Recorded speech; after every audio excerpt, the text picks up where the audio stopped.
6 जनवरी को हम सभी सकट चौथ का महापर्व मनाने जा रहे हैं। ये व्रत माताएं अपनी संतान की लंबी आयु और रक्षा के लिए रखती हैं।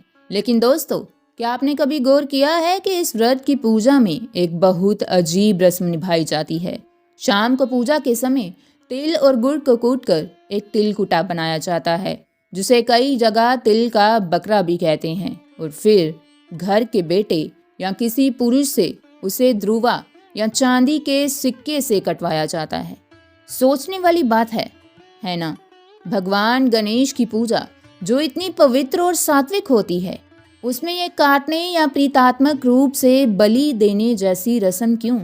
आज हम उस सदियों पुराने रहस्य से पर्दा उठाएंगे, जिसे जानकर शायद आपके रोंगटे खड़े हो जाएं।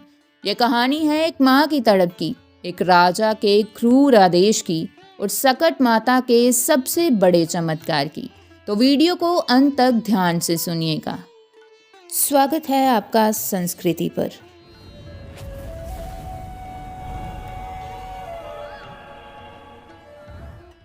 ये बात बहुत पुरानी है। पौराणिक लोक कथाओं के अनुसार एक नगर में एक कुम्हार रहता था। वह मिट्टी के बर्तन बनाता और उन्हें पकाने के लिए आवे यानी कि बड़ी भट्टी में लगाता था। लेकिन एक बार उसके साथ बहुत अजीब घटना होने लगी। वह जब भी बर्तनों को पकाने के लिए आवे में आग लगाता तो बर्तन पकते ही नहीं थे, सब कच्चे रह जाते। उसने कई बार कोशिश की, लेकिन हर बार नुकसान ही हुआ। परेशान होकर कुम्हार राजा के पास गया और अपनी समस्या बताई। राजा ने राजपुरोहितों और तांत्रिकों को बुलाया। उन्होंने गणना की और एक बहुत ही खौफनाक उपाय बताया। उन्होंने कहा, महाराज, इस नगर पर कोई भारी संकट है। आवा तभी पकेगा जब हर बार आवा लगाते समय नगर के किसी एक बच्चे की बलि दी जाएगी। राजा ने क्रूर आदेश जारी कर दिया। अब हर दिन नगर से एक परिवार के बच्चे को जबरदस्ती ले जाया जाता और जलते हुए आवे में डाल दिया जाता। पूरे नगर में हाहाकार मच गया। माताओं की गोद सूनी होने लगी। एक दिन बारी आई एक बूढ़ी विधवा के इकलौते बेटे की। उस बुढ़िया का जीवन बस उसी बेटे के सहारे था।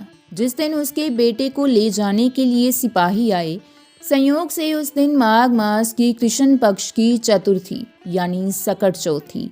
बुढ़िया रोई, गिड़गिड़ाई, लेकिन सिपाहियों ने एक न सुनी। जब वह बेटे को ले जाने लगे तो इस बेबस माँ ने अपने बेटे के हाथ में सकट माता की पूजा की एक सुपारी और थोड़ी सी ध्रुवा थमा दी। उसने रोते हुए कहा, बेटा डरना मत, बस रास्ते भर और आवे में बैठकर अपनी सकट माता का नाम जपते रहना, वही अब तेरी रक्षा करेंगी। बेटे को ले जाकर धधकते हुए आवे में बिठा दिया गया और ऊपर से तेज आग लगा दी गई। उधर वह बूढ़ी माँ पूरी रात सकट माता की प्रतिमा के सामने बैठकर रोती रही, प्रार्थना करती रही, हे माता, आज मेरे बच्चे की रक्षा करना, मेरी लाज रखना। और फिर सुबह हुई। कुम्हार आवा खोलने आया।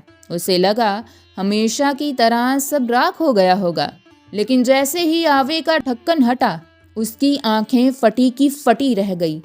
आग ठंडी हो चुकी थी और आवे के बीचों बीच वह छोटा सा बच्चा बिल्कुल सुरक्षित और जीवित बैठा था।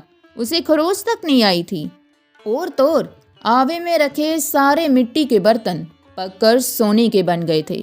सकट माता ने अपने भक्त की पुकार सुन ली थी। उन्होंने साक्षात मृत्यु के मुंह से उस बच्चे को बचा लिया था। दोस्तों, पूरे नगर ने जब ये चमत्कार देखा तो सबकी आंखें खुल गई। राजा को अपनी गलती का एहसास हुआ और उसने तुरंत नर बलि की उस क्रूर प्रथा को बंद करवा दिया। यही वह घटना थी जिसके बाद से यह अनोखी रस्म शुरू हुई। कहा जाता है कि उसी दिन की याद में माताएं सकट चौथ पर तिल और गुड़ का तिलकुटा बनाती हैं, जिसे प्रीतात्मक रूप से सकट या उस समय के भय का रूप माना जाता है और फिर घर के बेटे से उसे कटवाया जाता है। ये काटना किसी जीव की हिंसा नहीं है, ये इस बात का प्रतीक है जैसे सकट माता ने उस बुढ़िया के बेटे के ऊपर आए मृत्यु के संकट को काट दिया था, वैसे ही वे हमारे बच्चों के जीवन में आने वाले हर बड़े से बड़े संकट को टाल दें। तो दोस्तों, ये थी उस तिलकुटा को काटने के पीछे की गहरी और भावुक कहानी। ये रस्म हमें याद दिलाती है कि माँ की प्रार्थना और भगवान गणेश की भक्ति में कितनी शक्ति होती है। आपको ये जानकारी कैसी लगी, हमें कमेंट्स में ज़रूर बताएं। और हाँ, कमेंट में जय सकट माता या गणपति बप्पा मोरिया लिखना ना भूलें। इस वीडियो को हर माँ के साथ शेयर करें ताकि वे भी इस व्रत की महिमा को और गहराई से समझ सकें। सकट चौथ की आप सभी को ढेरों शुभकामनाएं। धन्यवाद।